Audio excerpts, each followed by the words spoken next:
Okay, but what about Liberty, where we're going to have to build it on? Well, that was part of their Liberty's plan when they, through their Growth and Capital Needs Committee, the school level committee, That's what, was yeah. that their big proposal was around adding career and tech ed opportunities for students. We haven't figured out exactly what would be there, but there will be programs there, whether it's cybersecurity or what we're just still in the beginning phases of exploring all the options. We've got a lot of options coming at us fast. So there'll be more information about that. Well, maybe, I wonder if we could work in some space with the ILC or some other feature. Absolutely, but with discussions with the school, they wanted it. They think they have the space, or would have the space. They're enthusiastic, and it's been my experience that the best way to make something successful is with the school or building that wants it. Right. Advocating for it to move forward. It's a brave new move. I trust you guys know this. I mean, this is kind of a reversal of what's happened in education the last 20, 30 years. When I was a principal, we had all of that. And then over time, virtually everyone got rid of it, and they do it through universities or community colleges. But after the 14th time that I heard this from the board, I don't mean to say this in jest, but we agree, and we think that this will serve a population without having to go outside of our district schools that we think will be very beneficial for the students. So we've talked about this for a while. We've started to put our plans together. And as I look at the whole packet of initiatives, one of the things that I think I say often to folks around here is our biggest challenge is to rest on our laurels. Sometimes I think we can hardly do anything for a couple of years and few people would notice. I think the initiatives keep us moving forward. There's incredibly bright people in the cabinet that take lead on these, and I do believe that it is part of the secret of whatever success we have had, is that we work hard on these behind the scenes, and oftentimes they're a year out, 2 years out before we see fruition. But many of the things now that are commonplace, and I could list them off forever, including Homeschool Academy, and many things start off as initiatives. And so this will be a very exciting thing, the career pathways that starts in 2018, 2019. Ms. Sanader? I just wanted to say that, again, I want to add on to what Mrs. Bullock is talking about in terms of that little bit of arm twisting on the career pathways thing. I also think that an important part of that, I suspect, Dr. Hatchell, I suspect you had in your head a conversation that we were both engaged in when the board had hosted a linkage in February with business leaders. And we had, in my group, I take no credit for this, I happened to be there observing, but as we all were in those observer roles, but we had a couple of people, and one in particular who very passionately engaged me afterward, and Dr. Hatchell came in, and Dr. Hatchell engaged with him, and we had a really good conversation around that and about why is it that, you know, in the past few years, school districts have moved away from this, and Dr. Hatchell explained it, it's cost. These are expensive programs for schools to do. So, you know, in times where schools are expected to do much, much more than they did when I was in high school, you know, one of the ways that we can make that much, much more happen is to get away from some of those expensive programs. And that's a big part of the history and kind of those things. And we talked about a lot of that, but I want to give you credit for hearing the members of the community.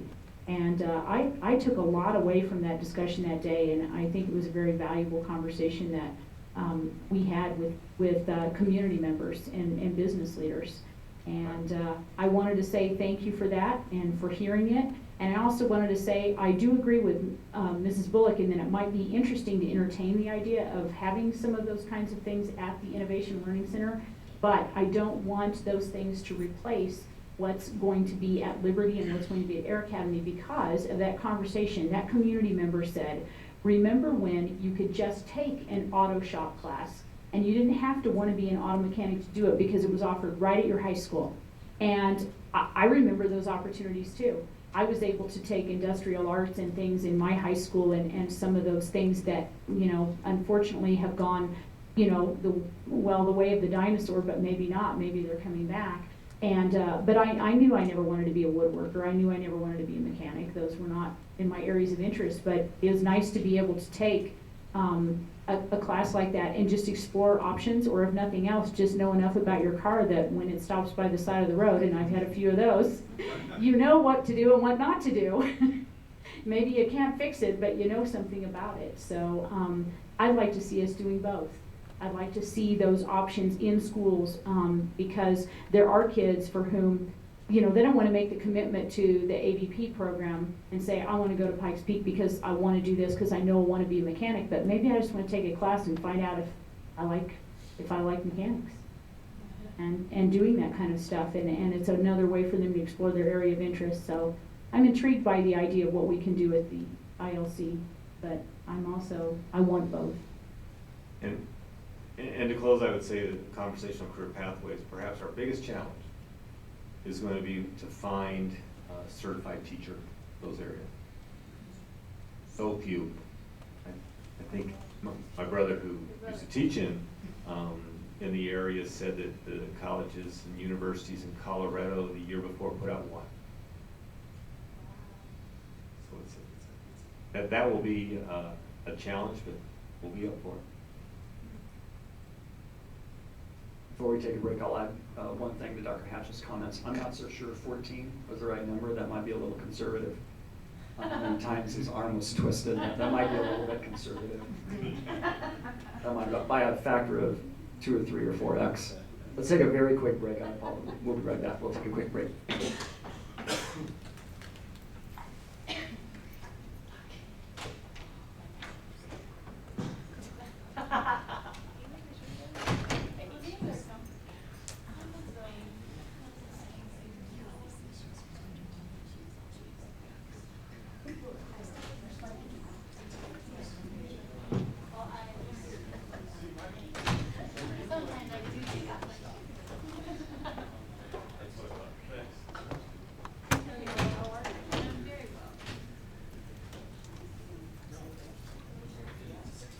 Hi, Diane. This is Michael Westy.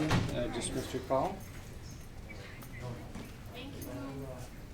I always like your bubbly presence. Thank you. You are. Thank you. I tried necklace for necklace shoes on. I saw it on the Ann Taylor website. I almost bought it. Let's get. Susan and I was like, Yeah. get that. For shower. Retail therapy. Indeed.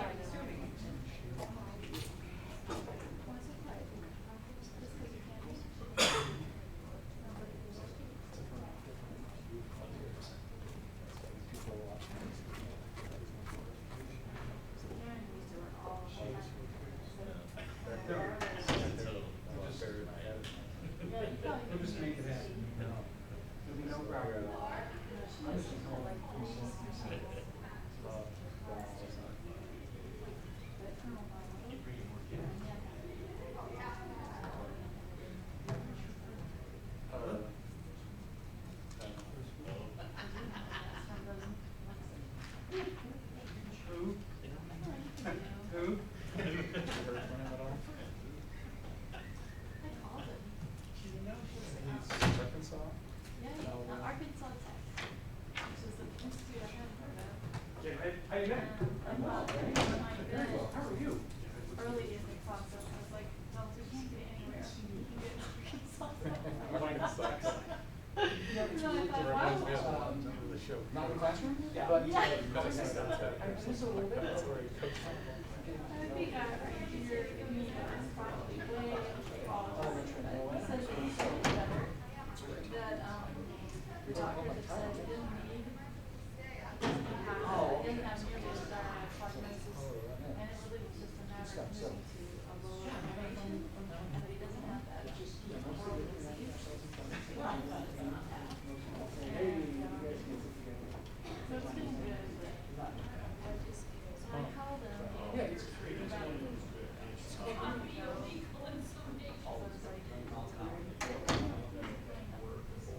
Berserk over here.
have chemicals in them that can't go bad, Right? so you're okay, I think, It's fresh sort of. though, fresh chemicals. That's right, it's fresh. It's not refreshing Fresca. That is marketing. For 90 cents. Love it. Do you remember that commercial, like from the 80s or refreshing Fresca? You know why I knew it was your birthday, right? Because it's delicious. You know why else, right? Oh, is it on? That's I right. got it. And my dad's like, just like. We were there today. Yeah, you know, it's always, I always remember yours. That was very Texas. And then for some reason, I always remember Doug's since the day after. Right now, just one day a week. Red cherry. We're going to 21C in free yoga. That's true, Texas, yes. That's right. And she's all like, can I throw that out? Probably do you are. Let's get some of that. You try and drop it. Just last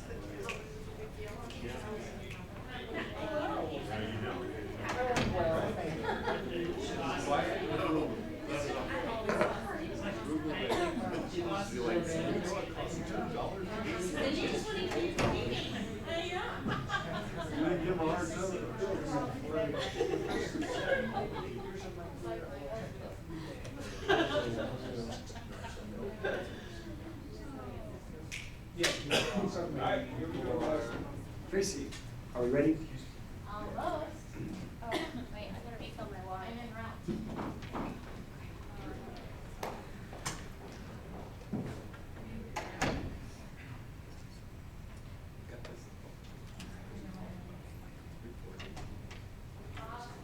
Well, you know you need.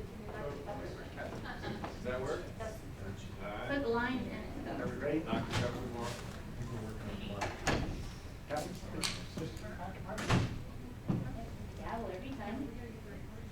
Oh, yeah.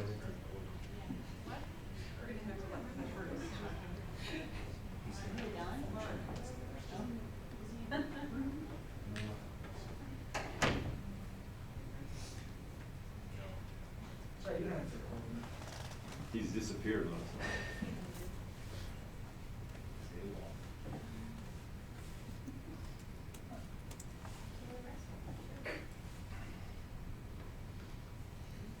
Now we all Security, Doesn't anyone know how to push the button?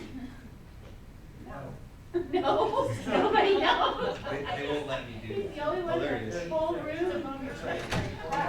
Most important man in the room right now, buddy. It's actually a two-key operation. He's gotta trade Shelley to do it. Good. Back in session. Update on the superintendent's BYOD, personalized learning initiative, Dr. Hatchell. Thank you very much, Ms. Kuzer. Yes, I'd like to invite Mr. Michael Pollard to the podium. Michael is entering his second year as our district BYOD specialist and has really been fabulous at assisting. I'm sure you'll be hearing all the great things that are happening in our schools. Well, thank you for having me here tonight. I'm excited to give you an update on the Bring Your Own Device Personalized Learning Initiative. My role as the BYOD specialist is to help administrators, teachers, and other tech leaders at the schools discern how to best support personalized learning programs at their schools with student-owned devices, in both the classrooms and to their school culture. Our objective this year is to expand the BYOD pilot and to determine standards for sustainability, and we're looking at sustainability in two areas. One of those is fiscal sustainability, financial sustainability, recognizing that students do own devices and that we can leverage those in the classroom, but that the schools have a responsibility to make sure we fill the gaps for families that can't afford a device, to make sure that we're keeping them up with the rest of the students. And then also the second area of sustainability is pedagogic training. How do we make sure that teachers are continuing to grow in their abilities and efforts to teach classes with this digital learning tool? We're using our digital learning coach model, and I'll talk a little bit more about that later. Our objective, our goal in the BYOD program is to make sure that we are engaging learners in implementing technology to enhance their learning while taking responsibility for their devices and creatively accomplishing all their learning goals, to provide learners with opportunities to engage in personalized digital learning while appropriately adapting to the technological, social, and academic environments that they encounter, and to develop student ownership of their learning, not just of their devices, but of their learning at any time and in any place with changing levels of challenge as they engage in research and global collaboration. This slide here is a geographical-ish map of District 20. The outer blue ring, yeah, it looks exactly like our city, right? And the target right on there. The outer blue ring is elementary schools, and the middle ring is green. Green is the middle schools, and then the center ring are the high schools. And personalized learning in our district, sorry for the audience, you can't see them up close, but on the outside, that's our silt strand in red. Those three schools, Mountain View, Challenger, and Pine Creek, launched a one-to-one iPad program in 2013-2014. In their second year, 2014-2015, Pine Creek had about 800 iPads. That year, actually, I was running my program over there, and Dr. Hatchell asked the District Tech Advisory Committee to form a subcommittee to do research into using Bring Your Own Device as a way to supply devices in the district for sustainability and future programs. So in the spring of 2014, in spring of 2015, we invited schools to apply to participate in a BYOD pilot. And that year we had 6 schools participate.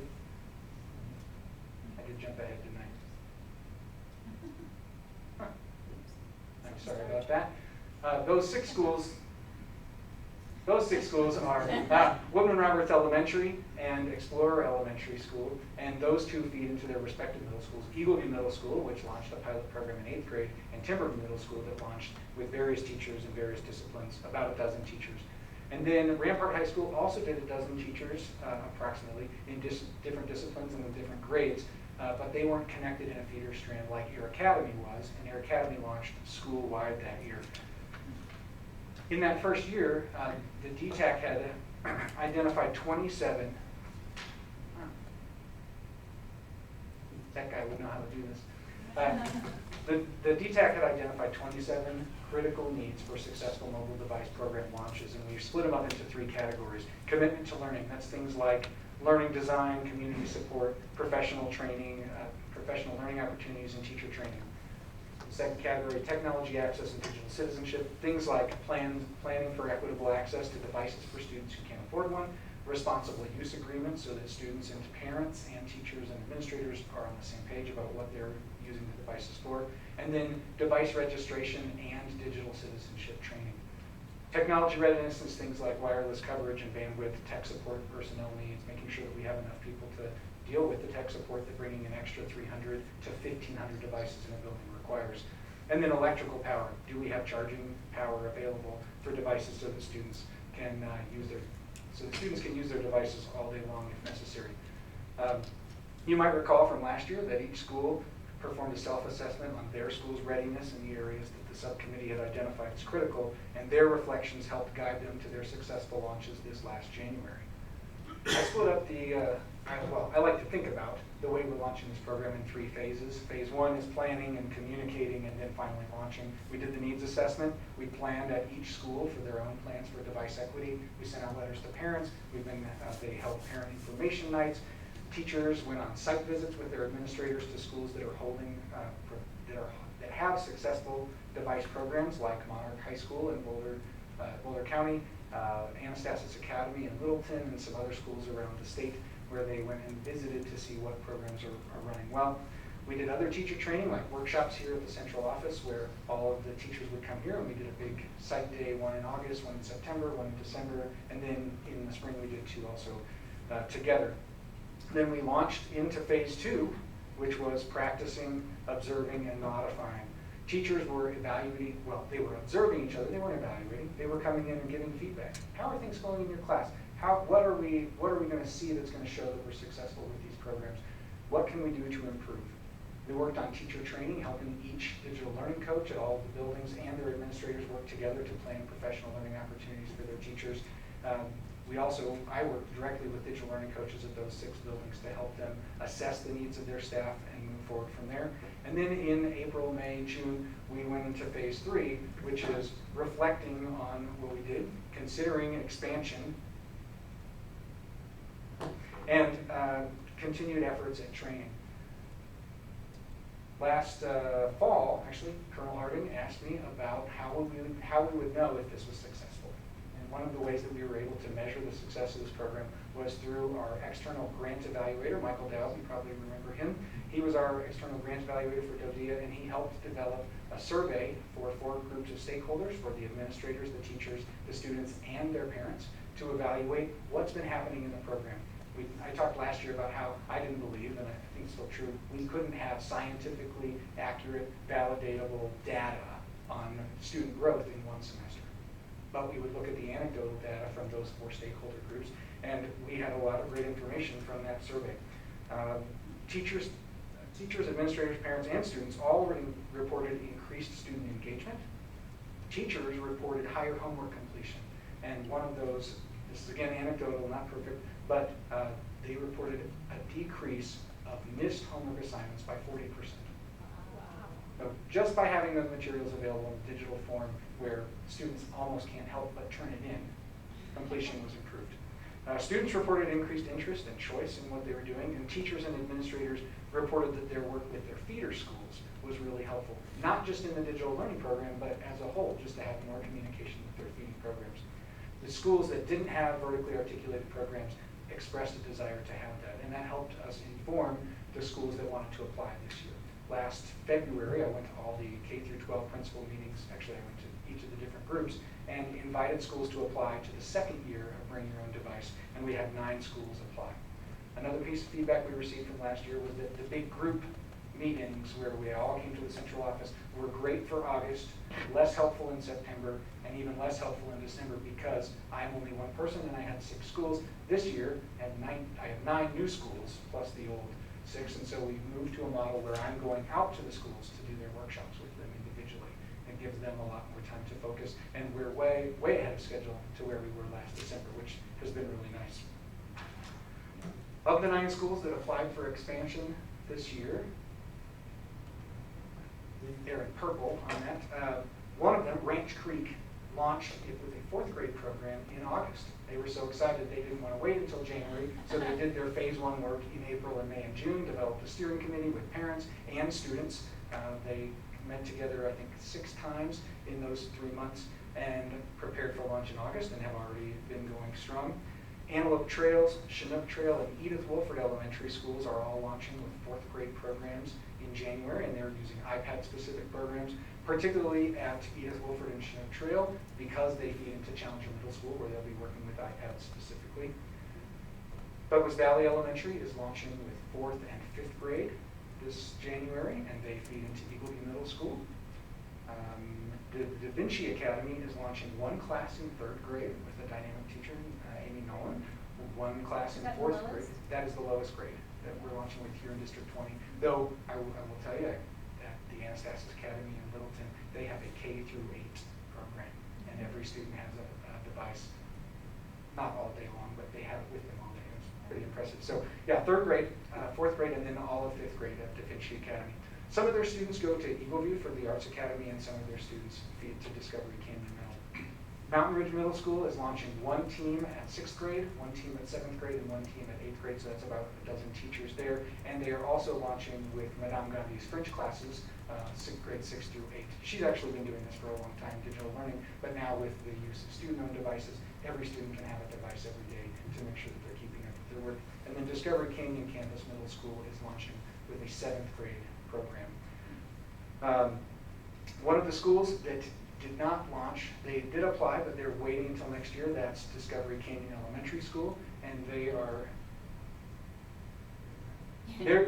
delaying their launch until next year, 2017-2018, because they're participating in the National Science Foundation grant, or well, they're hopeful that they'll receive this National Science Foundation grant, and if it does come through, that'll help support that program even more. So they wanted to delay and make sure that they're working that out completely. Looking forward, we have several additional schools who have expressed interest in potentially using BYOD as a way to support their personalized learning goals. As we add more schools to the fold, I want to point out a couple of things.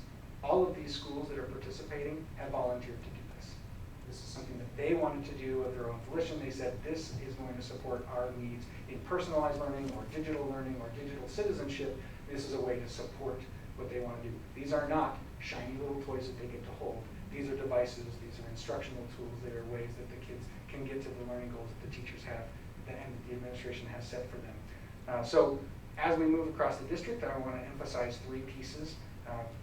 My goals for developing these programs is that we have unity across the district so that we're sharing a common language, that we have common forms of communication, that we're coordinating among the feeder schools. And I have a great story to tell. You already mentioned tonight Allie Winterly and Karina Bierman and their excellence. They're presenting at this Google Apps for Education conference. They're 2 of the 4 digital learning coaches at Air Academy High School. And Air Academy, my alma mater, is doing a great job of pioneering a way to leverage their staff in a different view of the digital learning coach. Instead of having just one staff member whose full-time job is to reach out to all the staff, they have 4 coaches who are in different departments and have different planning periods and can use their relationships to leverage their strengths to share with the rest of the staff.